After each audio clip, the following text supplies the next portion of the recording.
Hello, and welcome to all of our listeners around British Columbia and around the globe. We're really glad that you can join us for this webinar in the Immigrant Services Society of BC Impact Project. So this project is being provided with funding from the Ministry of Jobs, Tourism and Skills Training in the province of BC. Now let me just get to my next slide here. I want to tell you what IMPACT stands for. So IMPACT stands for Immigrant Pathways to Alternative Careers in Technology. I'm Gwen Polakowski, and I'll be your host for today's webinar on alternative careers in information and communication technology. Now, pardon me, if you have questions as you watch our live webinar, you're welcome to email them to us and we'll be able to retrieve them. So you just have to send your questions to issbcimpact@gmail.com and then we'll be able to get them and address them. All right. Now, during this webinar, I'm going to have the contributions of my three guests, and I'd like to introduce you to those three guests.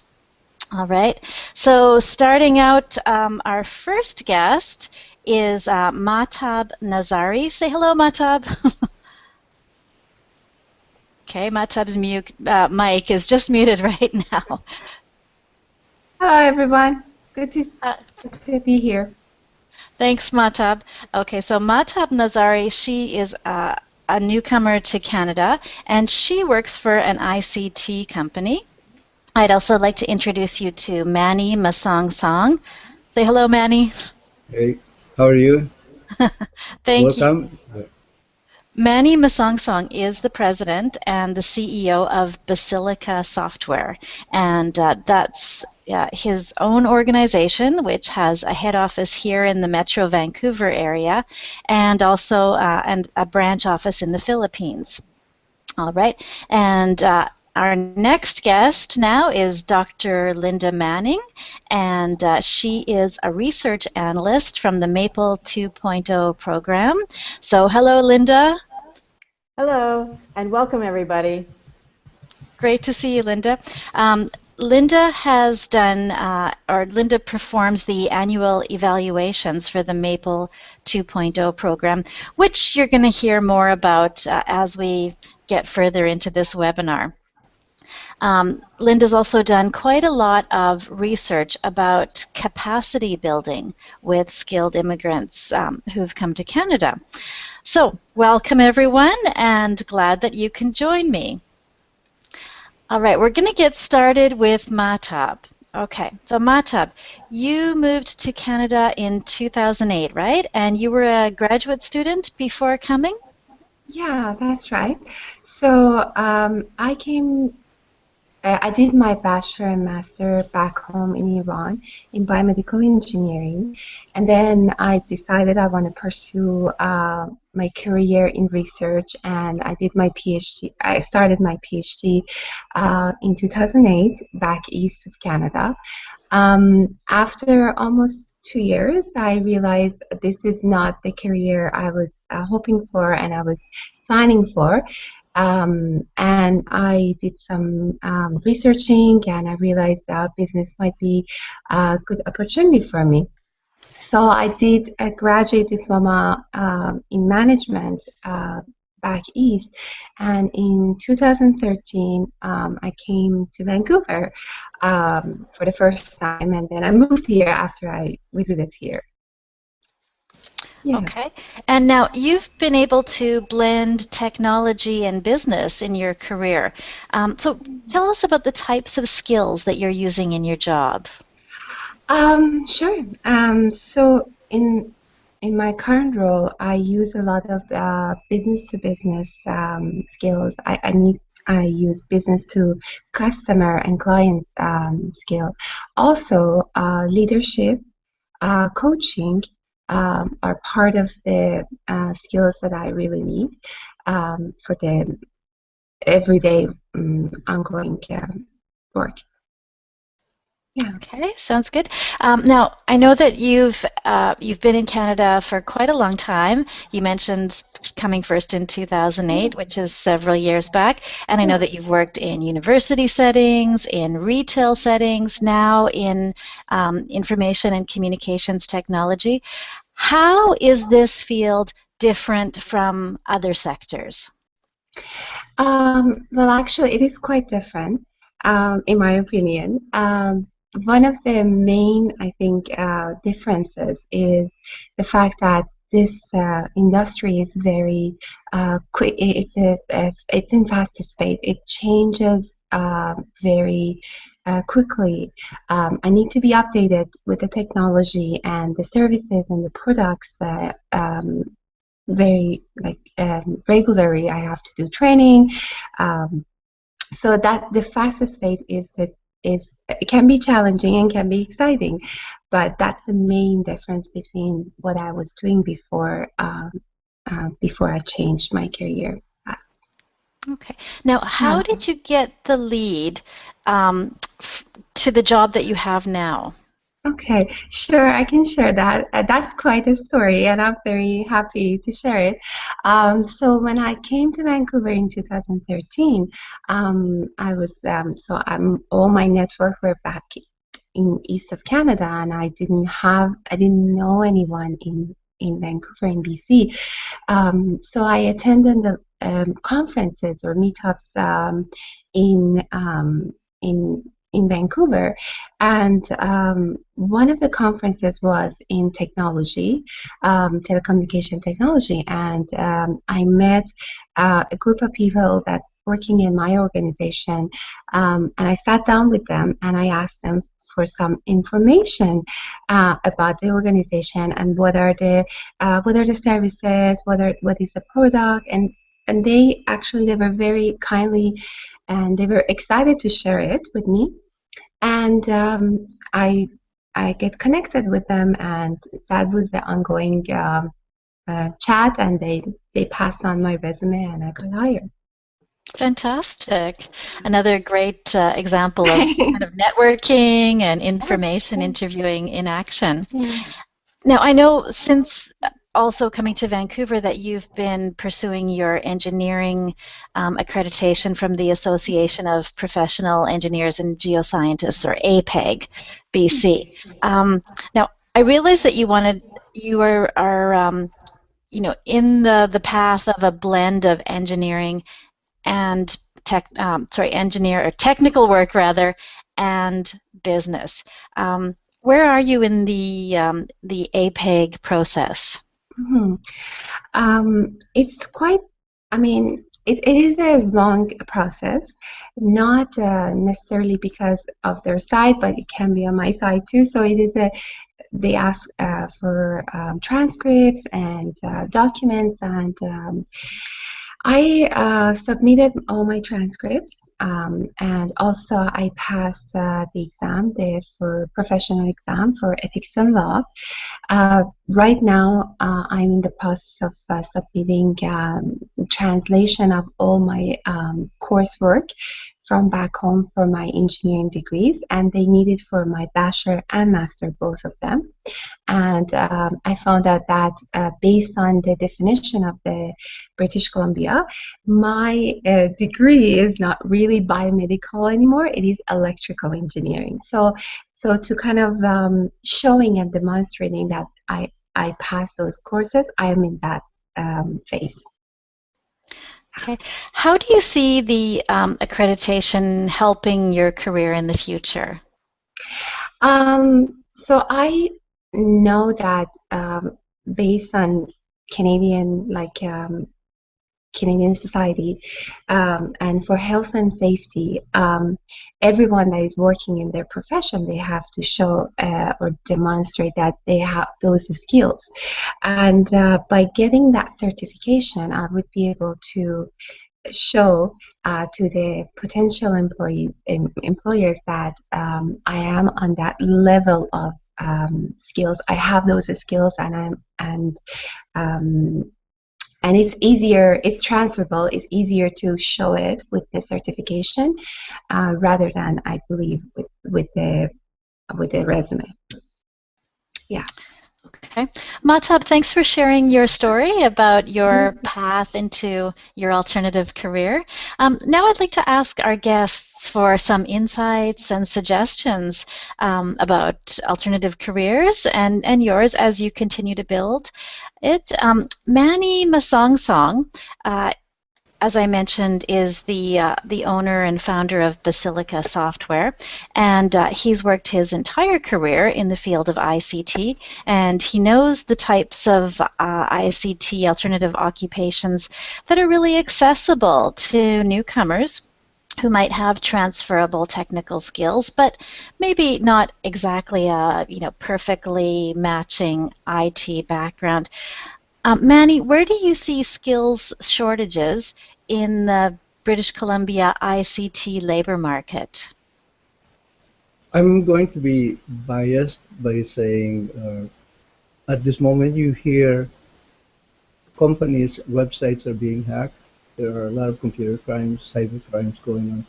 Not because I came the past 20 years of my career, I was the head IT security officer and managed the IT security departments for different banking and financial institutions.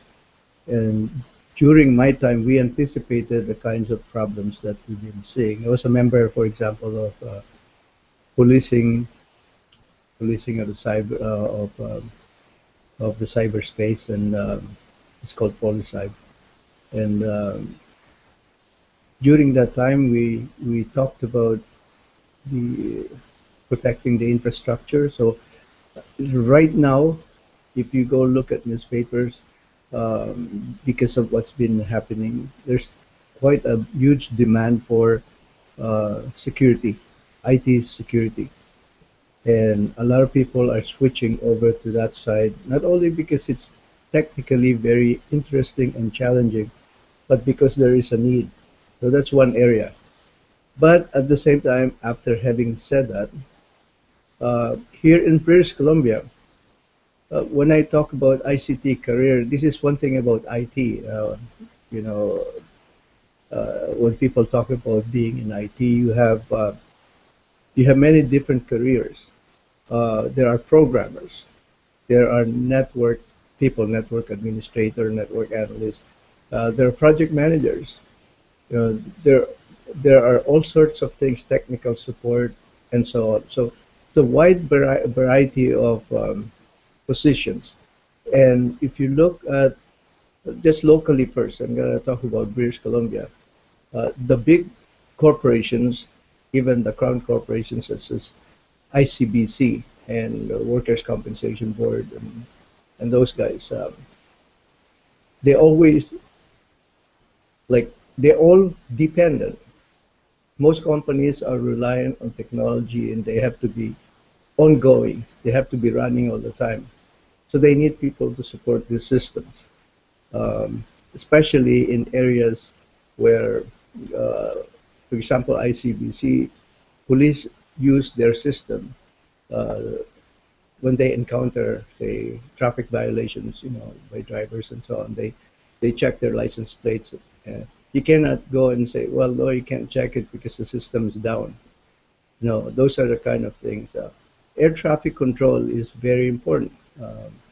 If you're into technical stuff, these systems are built by people and they need to be supported. In BC, we have a lot of gaming companies, EA Sports, for example.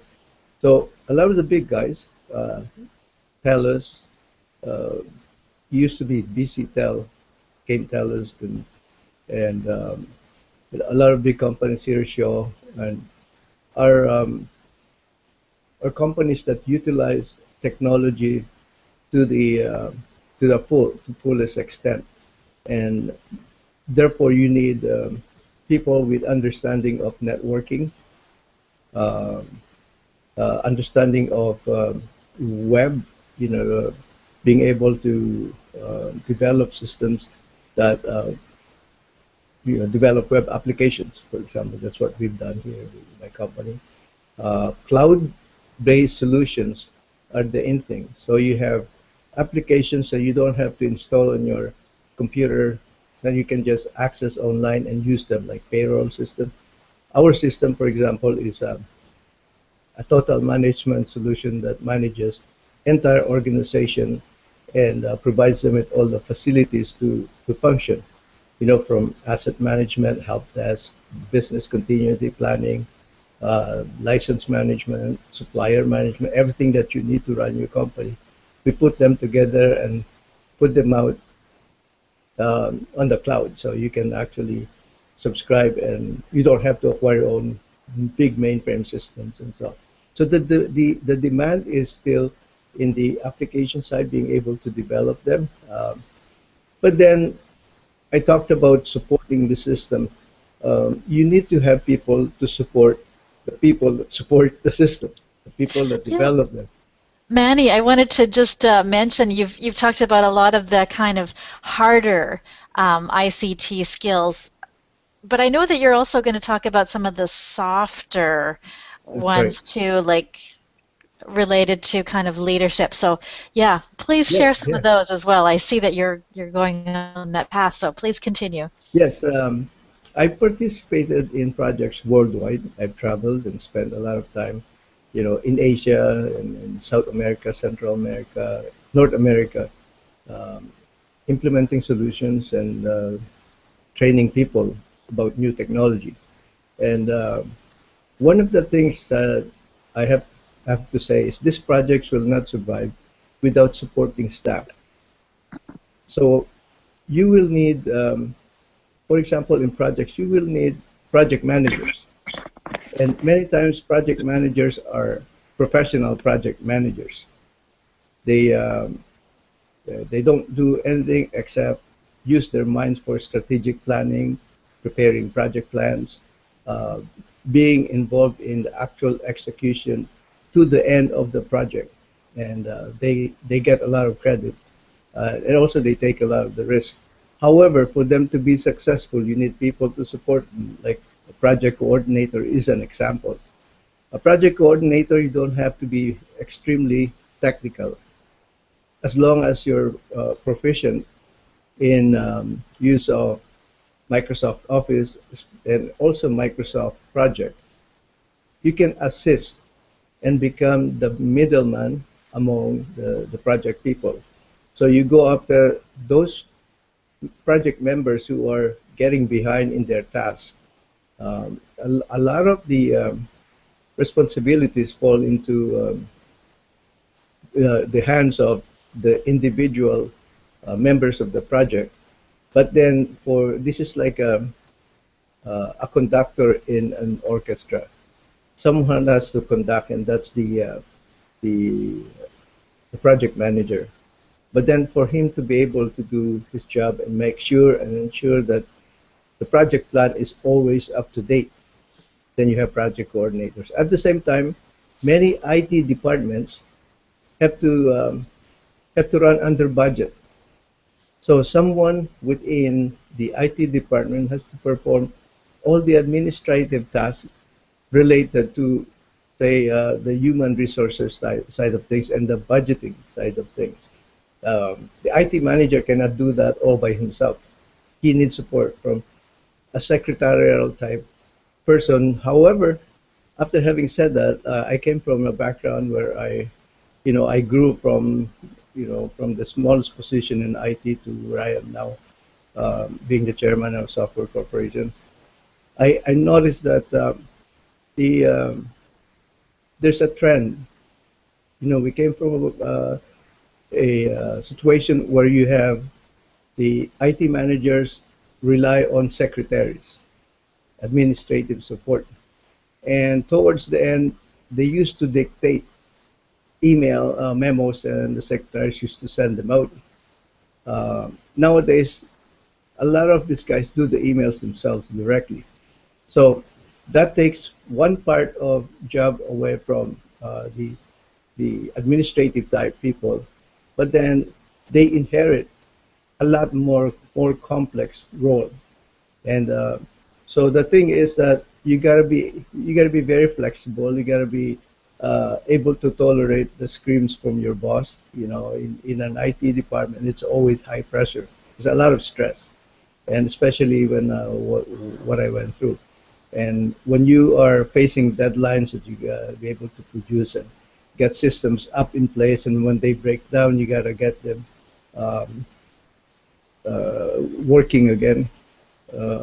There's a lot of pressure on you to perform.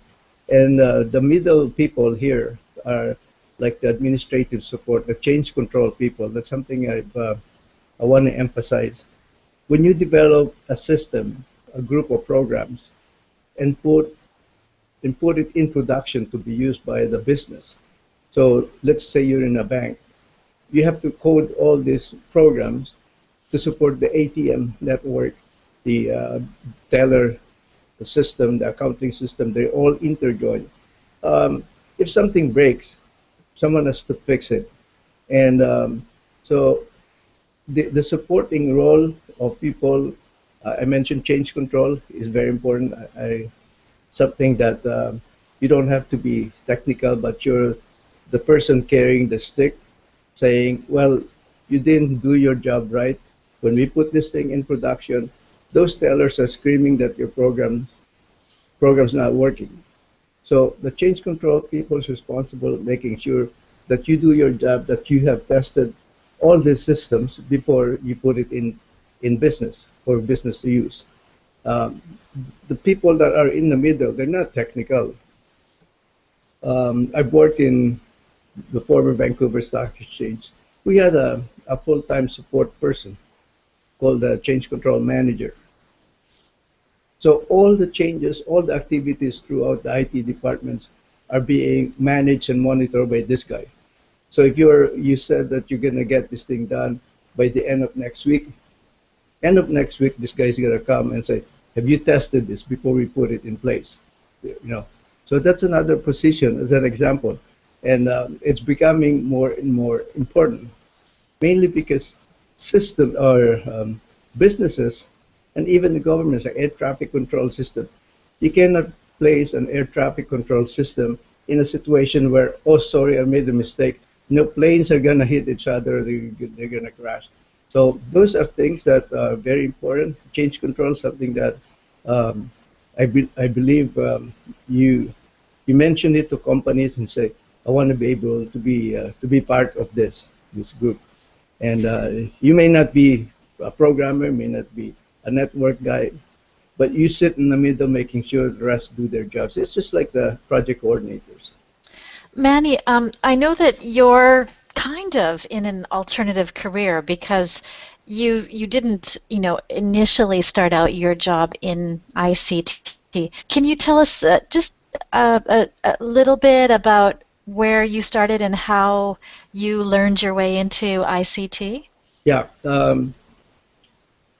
I'm going to start by saying originally I've always wanted to be an airline pilot. And when I was little, that's what my ambition was. And when I was 16 in 1967, that's how old I am. Many of you are not born then. 1967, I was sent by the Philippine government to this thing called Boy Scouts World Jamboree, a 12th World Jamboree in Idaho, Coeur d'Alene, Idaho. And so I went there and then visited my sister in Toronto, who was a scholar. She was um, given scholarship by the Canadian International Rotary Club, and they paid for her university, her trip, you know, living allowances and everything else until she got her master's degree. Then I got to visit her. No plans to stay in Canada. Yeah, I think I gotta explain this, but she was here by herself. There were 13 of us siblings, and she was the only one that was outside the country. And she said, "Can you stay here with me?" So that started the ball rolling, and so she applied for to take care of me, and she became um, my guardian. And she put me to school. I went to study physics because sciences has always been my thing. Even today, you know, I watch all sorts of stuff on YouTube about anti-gravity and all sorts of things. And so I went to get physics and learn nuclear mechanics, atmospheric physics, and all that kind of stuff. I stepped out of university, and lo and behold, I got into computers. I immediately got recruited. During that time, I have to emphasize this, during my time, there was huge demand for systems people. This was the time when IBM was the dominant manufacturer of computers, and they were hiring people left and right. And also, as well, the companies that are using IBM equipment were hiring people to run those computers, to program them. So I stepped out of the computer and immediately was grabbed by, by one of these people. Actually, it's a headhunter that grabbed me and said, "Oh, you got a degree. I don't care what it is, but you got, so long as you have a degree, we need some people." So anyway, I started working in the data center of Imperial Oil, Exxon, in Toronto, and then from that point on, I moved to um, Gulf Oil, which is now Petro Canada, and over there I became an operations analyst. While I was an operations analyst, I I used to talk to these programmers. I was so impressed by the stuff that they put together. And I tried learning programming during my night shift. And then I wrote a program that automated the shipment of computer backup tapes to our offsite storage. So that eliminated the job. So the guy that used to do it was laid off because now I automated it. Then Hudson's Bay, the Bay, came up with a ad on TV. Oh no, on newspaper. They said they needed programmers. So I applied as a programmer. Remember, I wasn't a programmer. And during the interview, I managed to convince. I guess this is one of the thing that we're gonna discuss: the communications, the ability to sell yourself. And at that time, I told the hiring manager, which was the head of the systems development group, I told her that my aspiration was to become a programmer. It's more of an immediate goal, just to get into programming. And I showed her all the programs, and it was written in assembler language. Assembler language is close to the machine, as close as and it's very technical. And she was impressed, and she said, "Okay, come on board, and we'll teach you." And so that started a lot of things. They sent me all over the place. From programming, I became a technical analyst. I used to draw specifications for utility programs. I even wrote them, a few of them myself. And so from that point on, then they acquired Simpson Sears and acquired a data center, which we didn't have at that time. So they said, well, we need someone to take over security. And then, well, they looked at me and sent me to IBM training. So learned so much about operating systems and the security and how to secure it. And so I got into security. And then position came out here in BC for security specialist. And I applied, and I only had like a few months of that background. And I've always wanted to move to BC. So they flew me and gave me a week to see the place, and I um, I became the system programmer for the mainframe system of BC Hydro here in BC.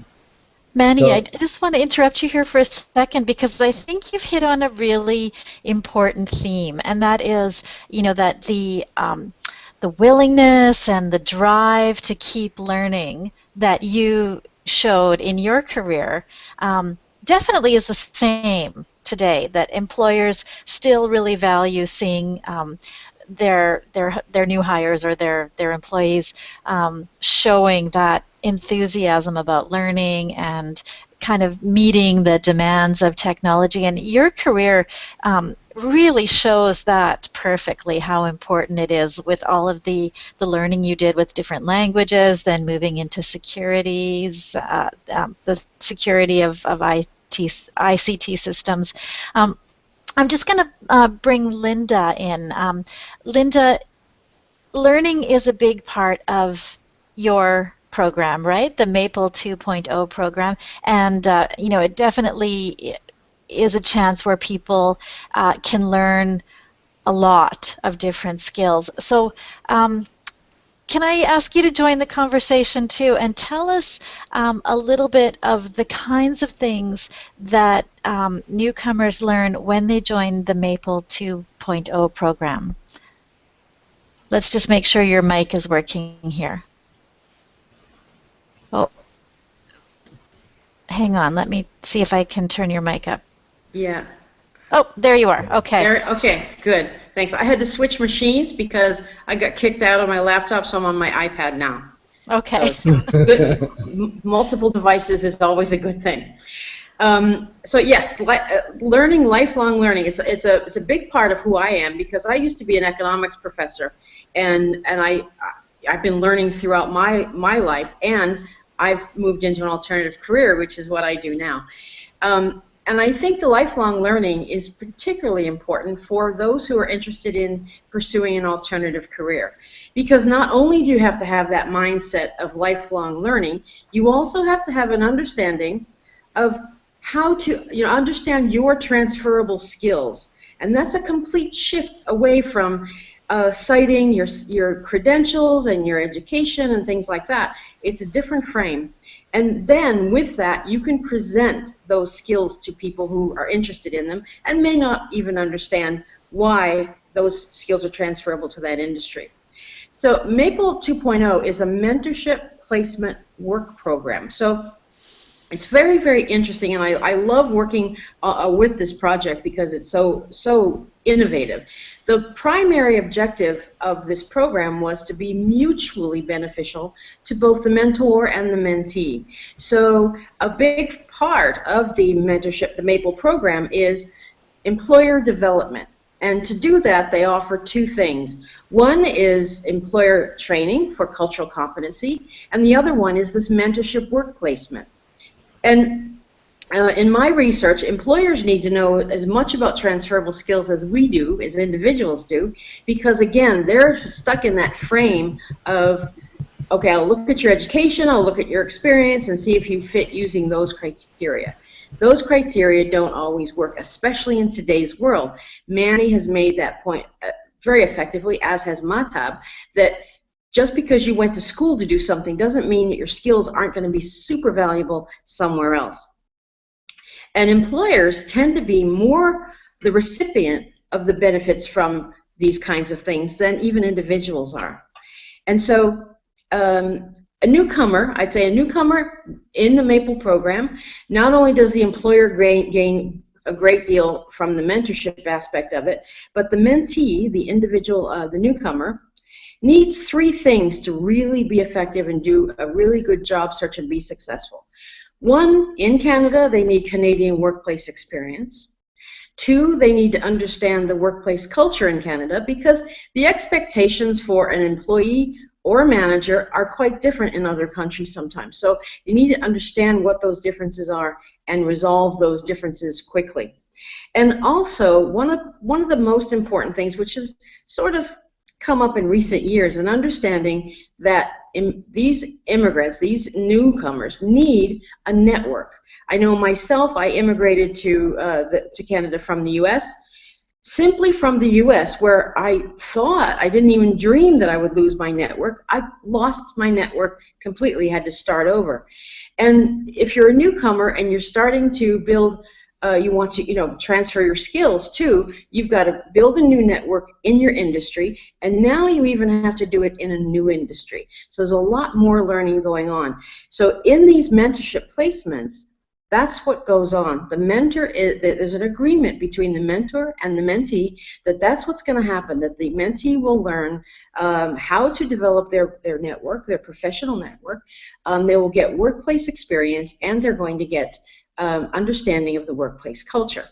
Now, let me tell you a little bit about what happens. So the Maple 2.0 program, it's in 3 cities. It's a pan-Canadian program, and it is in Ottawa, Calgary, and Vancouver. This webinar is coming out of the Vancouver office, and the Vancouver office, as the others do, will negotiate with employers to set up these mentorships. They match skills to the employer. So because the purpose of this is that the mentee will be working in the field using the skills, these transferable skills that they have in the industry that they want to move into. These mentorship work placements are between 4 and 12 weeks long. Usually they're part-time because they're typically unpaid, but and of course the mentee needs to survive, and so they often have work outside that. But one of we find in the research that I've been doing, the evaluations I've been doing with surveys, with interviews with employers and with mentees, we're seeing that these results are happening every day. It's really very exciting. Linda, that's great. Can you share some of the results, like the sort of number results that you've been getting through the Maple 2.0 program? Sure. Now, we've been in business, if you will, since 2010, and the three areas, of course, are all working independently and together.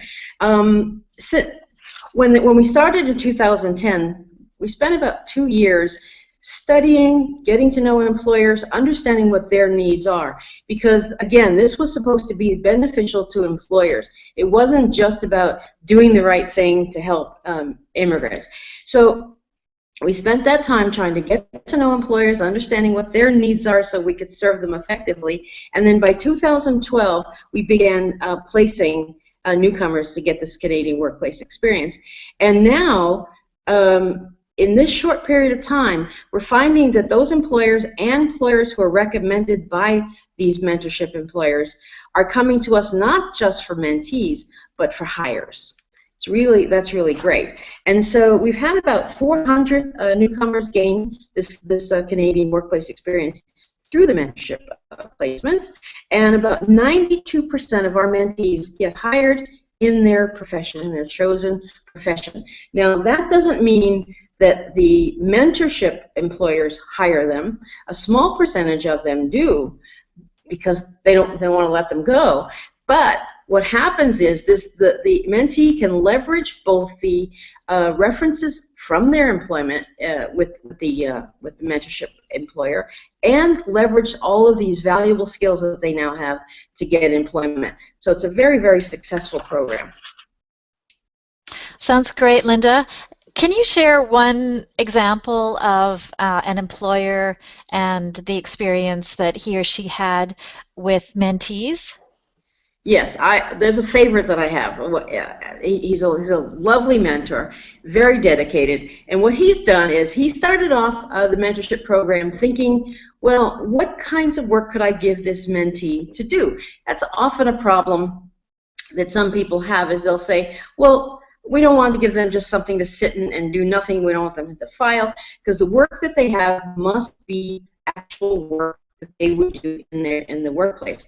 So this mentor looked at his own work and looked at the work that he could automate, that had to be done on a daily basis, but that could be automated and easily taught.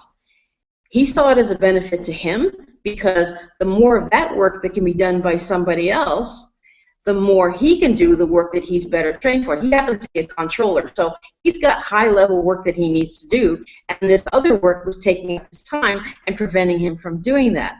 So he has a really fabulous program. He brings in 12-week mentorships. The first person starts in for a 12-week, and the first 6 weeks he spends training and getting them up to speed. They can do this work really well in the first 6 weeks. And then he brings in the second mentee, and the second mentee is trained by the first mentee to do work. Meanwhile, he's mentoring them. He's working with them. He's helping them understand how to develop network. He really likes LinkedIn, so he trains them on how to do that. He talks to them about what their goals are and helps them understand what their transferable skills are.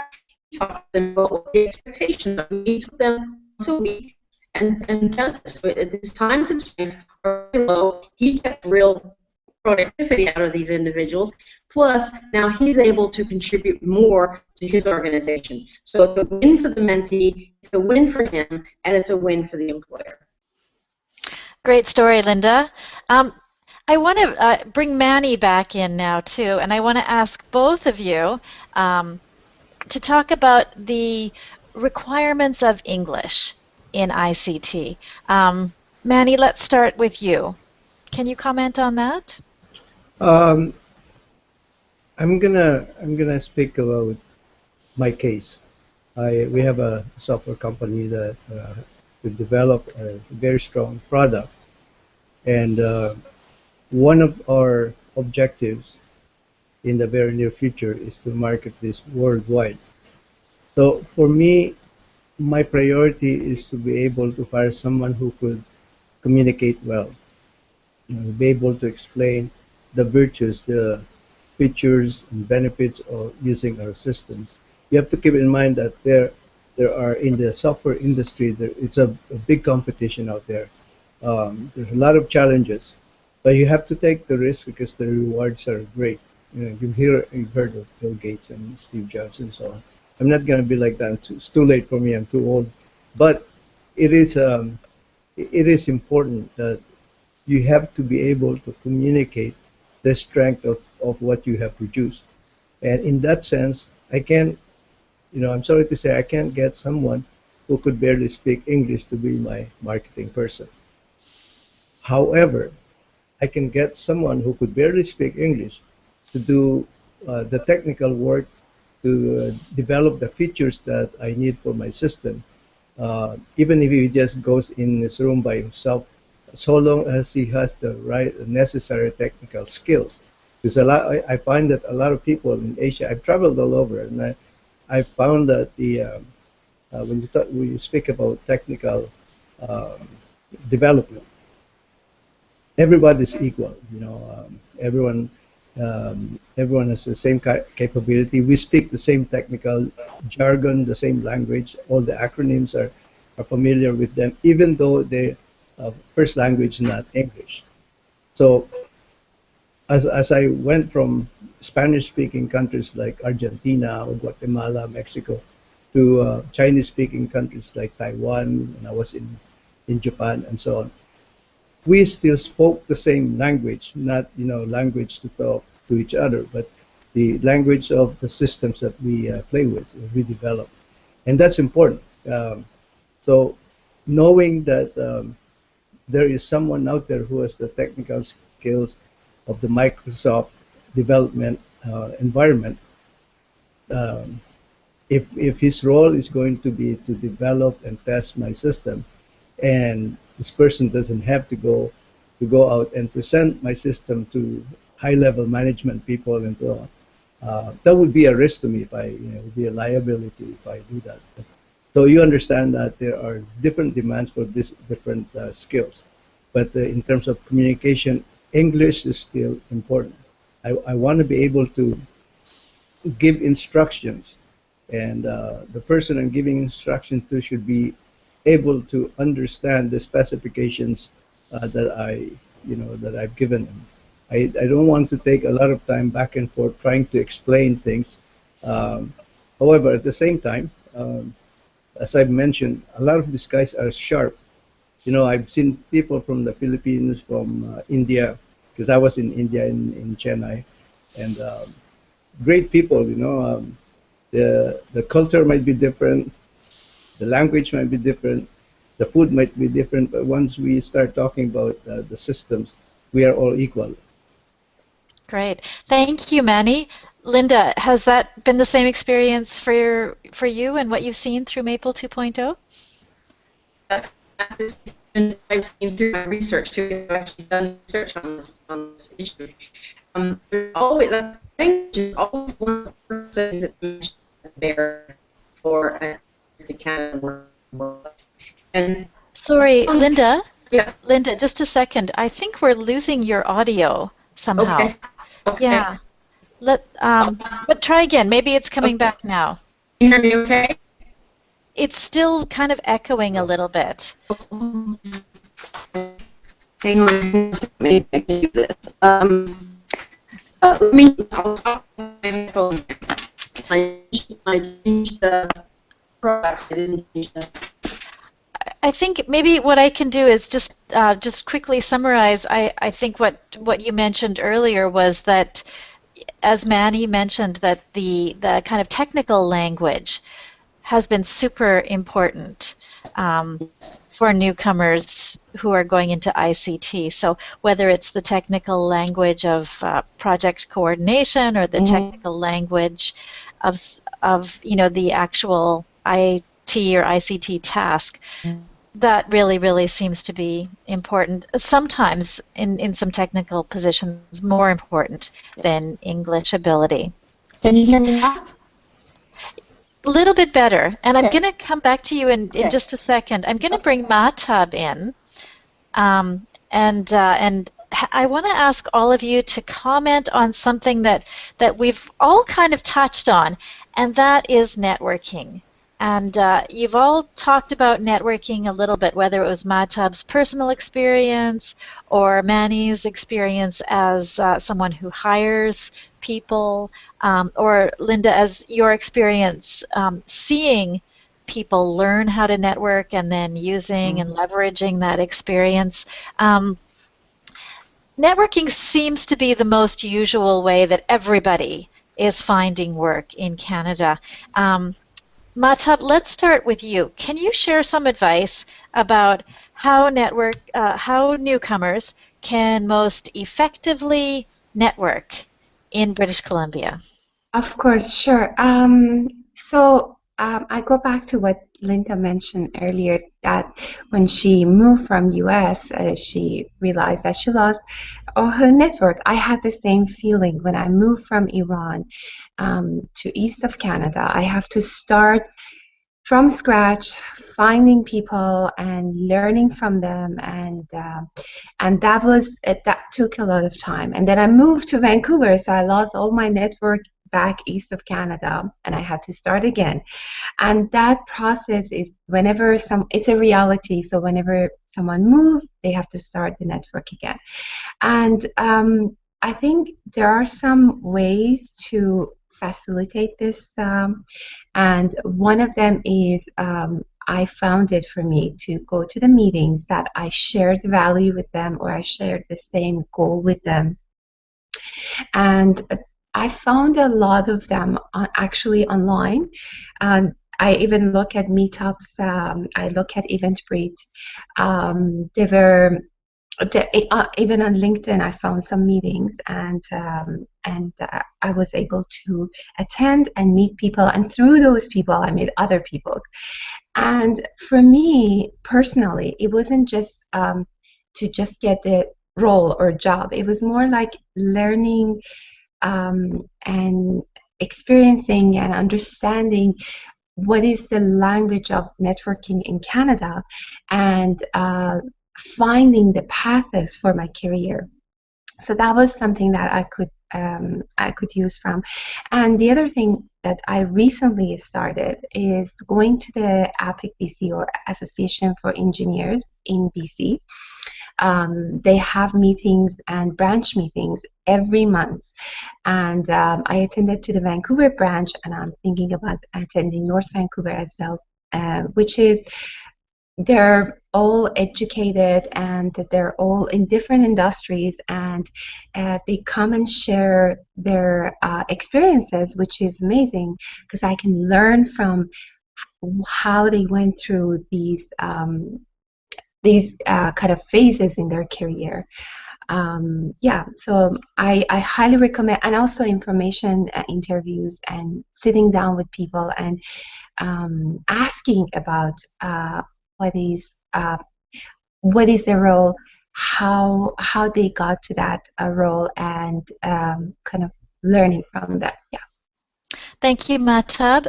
Manny, let me bring you in as well. Tell us about your recommendations for newcomers for doing networking. Okay, first of all, a lot of newcomers, when they come to Canada, they are not familiar with a lot of things Canadian, and the processes and so on. There is a group here in Vancouver called the Multicultural Helping House Society, MHHS. It's for free. There's no fees. You just come in and say I'm a new immigrant, and they give you pointers first of all, and then while you're there, you get to meet with a lot of people who are also new, as well as people who can guide you I used to teach. We I set up a program at one time where we taught basic computers to immigrants because a lot of them came from background that they never even touched a computer before. So they're so scared to what a keyboard does and so. So we did that as well. There are for technical people. There are various user groups, technical user groups. So there are user groups for Linux, user groups for there's a uh, system management or system services user group. I spoke at. I spoke at a lot of these different groups. Uh, Speaking of speaking at, there are a number of conferences and seminars that may be relevant to you. Some may not be relevant. That's where you'd find that when you learn something new, you want to go there. For example, I spoke about the change control area earlier. So I gave a talk at this special interest group on computer security that I helped put together way back in the 80s. So these are the group of security experts and so on. So we're talking. One of the topics I talked about is the importance of change management. Sorry. And after the my presentation, some people came up to me and asked me how do I become a change control manager or change control. So having attended those things and you meet people with the experience or the same interest, I think that's the most important thing. Then you get to expand your network. The other thing is there are cultural groups. There's Chinese association, Filipino associations. Um, there's no harm in attending their functions or their celebrations because you bump into people that could even help you in your career. They'd say, "Oh, I didn't know you do that. I actually need someone to be able to do this for me," and so cultural groups are very important, even though you don't belong to the same culture. I do that. I attend different. I enjoy it because of the food, the different kinds. So I like. Because of my background, I traveled all over, and a combination of the above. We, the Filipino community, we put together a group called Philnet, Filnet. It's an organization of Filipino IT experts. And when we put it together every month, what I did was first of all, I put a constitution saying this is not going to be used for political purposes, whatever. It's going to be a social networking and technical exchange of information. So what I did was every month we had someone within the group who had the expertise to present the subject of his expertise. So, for example, someone would talk about communications, the internet, what HTML is, and all sorts of things. So, like myself personally, I've learned so much from these other guys.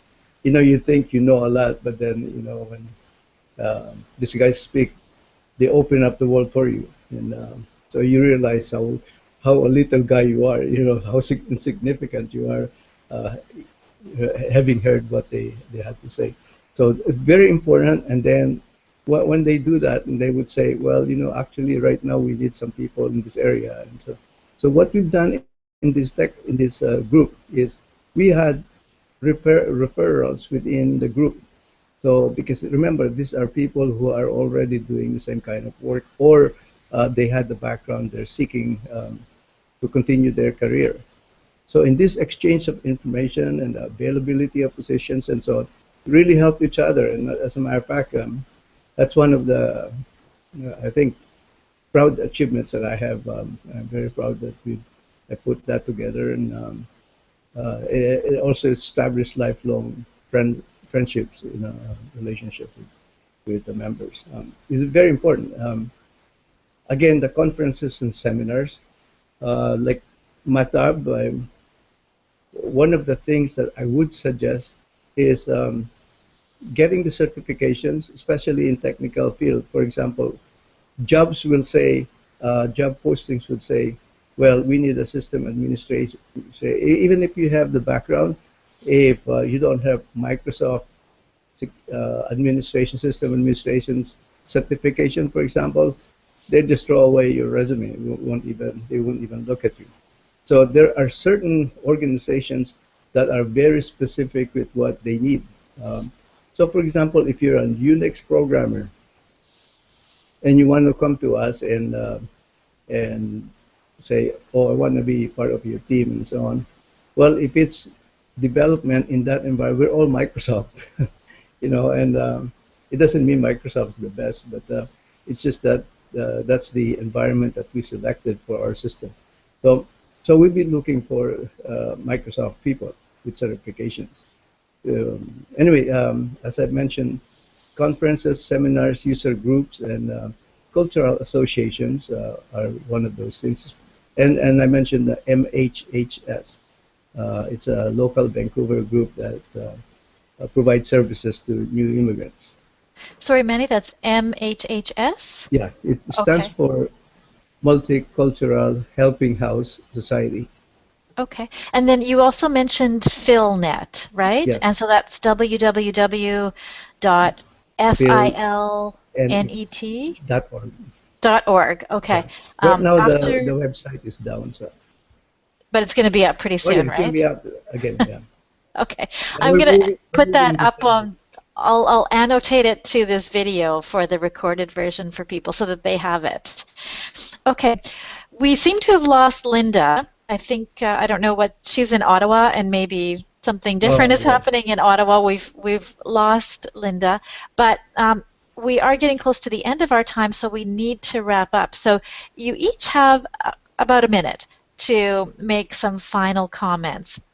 So Mahtab, let's go to you. I'm just going to turn your mic back on there. Thank Mahtab, you. final comments from you about alternative careers in ICT. Sure. I would say, based on my personal experience, that coming to a new country and moving around in that country, in Canada and landing in BC, I would say I personally had challenges of connecting connecting the language of the skills that I had in Iran to the skills that are required in Canada. So that bridge took me personally quite some time to understand. And the other thing that I would say that was a challenge was the alternative career and having a new identity and getting comfortable with that identity. So those are the two challenges, and I think uh, those two need two things, which I personally use them. One is active listener. I listen to a lot of stories of people that they went through the same path or similar path to me, and that gave me hope. And also, I learned a lot how to overcome the obstacles. And the other, yeah, the learning and listening, those are the two main things I would recommend to anyone who is going through the same path. Thanks, Mahtab. All right, we've got Linda. Oh, Linda was back, and now she's, for some reason, Hangout seems to be pushing Linda out. Linda, our apologies. I know you're here. You can't hear us right now, but maybe you will hear us in the recorded version. I don't know why, but Google Hangouts is sending her out for some reason. But let's hope she still has a moment to come back in. Manny, a minute of final comments for you, too, about alternative careers in ICT. Well, we've talked about opening yourself to alternative careers. There are other options. Like if you really want to get into a specific career and that is your goal, well, of course, go for it. That is one of the things that I would suggest is to get the satisfaction of being where you want to be. Uh, if you really want that job, get certification, educate yourself, improve yourself, make sure that you would qualify, and network. That's another thing. Um, like what Mahtab said, which is very important. Listen to other people. It's because they would know if they've been here a long time or they've been in the environment for a long time. They would know what the best would be. So listening is one thing, but one of the most important things that I found personally myself as an experience is make sure you communicate your aspirations and your qualifications at the same time. Um, Make sure that people, the businesses, governments, whatever you approach, would know the value, kind of value you would add, that you could add to their organization. Advertise yourself. I mean, just don't appear too over confident, or just make sure that they know they would be aware how competent you are just by explaining to them your qualifications and so on. But that's all I can say for now. Excellent point, Manny. I think that there's sort of a tendency to really, um, you know, get behind your computer and stay there a lot. But it really is important to get out and talk to Right. people and get to know people. Okay, we've got Linda back. Let's see. I don't think her video is working, but hopefully we can hear Linda. Linda, some final comments from you. Have we got Linda? I see her. Linda is definitely there, but I'm not hearing her. Let's turn her mic way up, see if that makes a difference. Linda, can you hear us?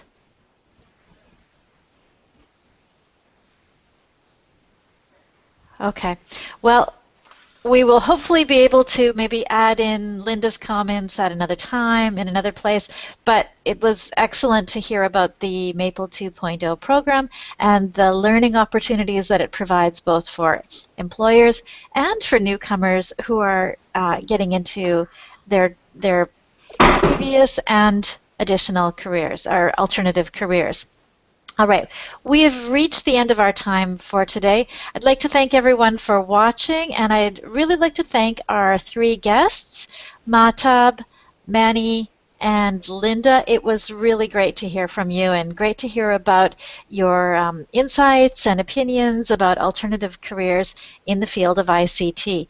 Now, to our viewers, you can watch this or share this at any point. You can watch it on the ISS of BC website, and also the ISS of BC Impact program has its own YouTube channel, and we have this webinar and others there as well. So please feel free to share or to use it for your resources as much as you need. So thank you again, everyone. We want to say goodbye until our next webinar, which will hopefully be a little bit later in the spring. Thanks, everyone. Thank you. Bye. Thank you. Let me say goodbye, and let Linda and Mahtab and Manny also say goodbye. Bye-bye. Goodbye, Happy to everyone. participate.